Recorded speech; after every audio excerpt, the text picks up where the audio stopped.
Hello everyone and welcome to another Star Wars figure review. Today we're going to take a look at some more Build-A-Weapon figures from Star Wars The Force Awakens, and in today's review we're going to take a look at the heroine of The Force Awakens. This is of course Rey, based on that iconic scene at the end of the movie where Rey finally confronts Luke Skywalker and gives him back his lightsaber. Very, very cool figure, although it does come with its fair share of flaws, and I'll try and touch base on some of them in just a little bit. But before we do, as always, we are going to take a look at the packaging that this guy or this character comes in. So this is the packaging that we get for this one, obviously with the Kylo Ren brand image and Force Awakens logo just at the side. On the packaging itself, you have a very cool image of Rey in that Resistance get-up, obviously armed with Luke's lightsaber. And on the back of the box we have a rundown of some of the other figures available in the line, such as Han Solo, who I'll be giving you a look at next, and the Hask Thug, who I gave you a look at in my previous review. Now, as I mentioned, I have collected all of these figures, so I have been able to complete the Build-A-Weapon piece, and I'll give you a look at that in my final review from this theme as well. So that is the packaging that Rey comes in. Let's take a look at the figure itself, and as I said, it's a decent figure, but it does come with its fair share of flaws, and I will touch base on those before we begin the review. Before I jump into the figure, however, before I forget, I will give you a quick look at the Build-A-Weapon piece that's included, and it's this one.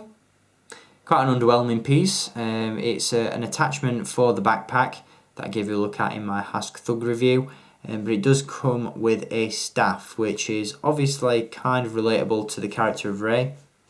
It's similar to the weapon that she uses in the film, and thankfully it can be detached from the Build-A-Weapon piece and used as an individual weapon. So I'll just give you a quick look at that before we get onto the figure itself. As you can see there, once removed it actually looks quite cool, although it would have been nice if we could have attached it to Rey's back like we see in the movie when she climbs the Jedi steps to confront Luke, and she's got the staff draped on the back. But, it is what it is. I'm not a massive fan of some of these Build-A-Weapon pieces. Despite some of the later waves being rather cool, this one is just a throwaway piece. And the only real, salvageable piece from this one is the staff itself. So, be that as it may. But that's the Build-A-Weapon piece. I'll give you a look at that fully assembled in my next review. But for the time being, we are going to take a look at Rey. Now, as I said, this figure does come with a few issues, and my main concern with this figure is the fact that the colours don't seem accurate. As you can see from the artwork on the packaging, the jacket and the sleeves that Rey's wearing seem to be grey, and they were a lot darker than what we actually get on the figure in the movie as well.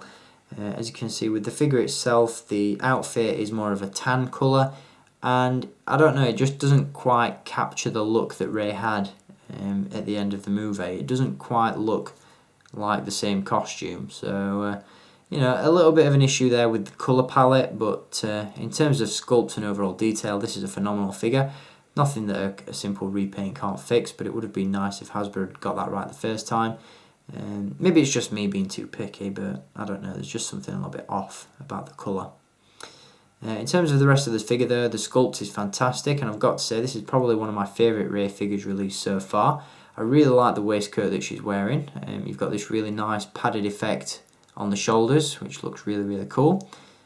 It's a nice sort of updated and more habitable version of the outfit that she wears throughout the majority of the film. So it's nice to see some of those designs from her existing outfit transfer over into this updated one. Obviously you've got the sleeves there on the arm. You've got a holster attached to the belt for the blaster pistol that's included, which is of course the weapon given to her by Han Solo on Takodana. I'm sure she'll be carrying that everywhere with her from now on. That can simply be placed in the holster like so. And of course she does come with Luke's lightsaber. Now obviously at this point in the movie she doesn't actually ignite the lightsaber, although it probably would have been a little bit more boring if she just included the hilt. So I am glad that Hasbro, for action purposes and action figure purposes, decided to give her an ignited lightsaber with this figure. In terms of articulation, we do have a ball joint at the head, swivels at the shoulders and swivels at the hips.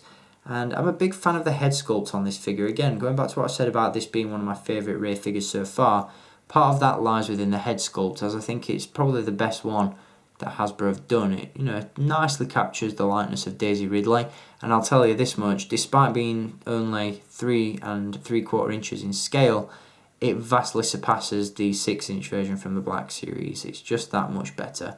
The features are much more feminine, much softer, more gentle, and it just really reflects the likeness of Daisy Ridley. So, very happy with that. And obviously, as you can see, it does capture the 3 buns on the back of her head. So all in all, this is a great figure, definitely one that I recommend. Rey figures do seem to be quite hard to come by. As soon as they appear on shelves, they seem to be flying back off. So if you do want to add this one to your collection, be sure to act fast and pick it up, as it probably won't be around for long. And it's definitely worth picking up, let me tell you. If you are a fan of the character and you want to recreate those scenes from the movie, then this is a necessary pickup. And here's hoping we see a 3 3/4 inch Luke released very soon. It's about time, I think everyone's seen the movie by now, Hasbro, so you won't be spoiling anything if you bring out Luke as an action figure. So hopefully it's only a matter of time until we get that one. We can recreate the ending and also the beginning of episode 8. Obviously, this is in many ways our first episode 8 figure, as episode 8 will pick up where The Force Awakens left off with that confrontation between Luke and Rey on the Jedi steps. So, very, very cool. So that's going to do it for this review on Rey in her Resistance outfit. And I'll be back to give you a look at some more figures very, very soon. In the meantime, thank you for watching. Keep collecting, and may the Force be with you.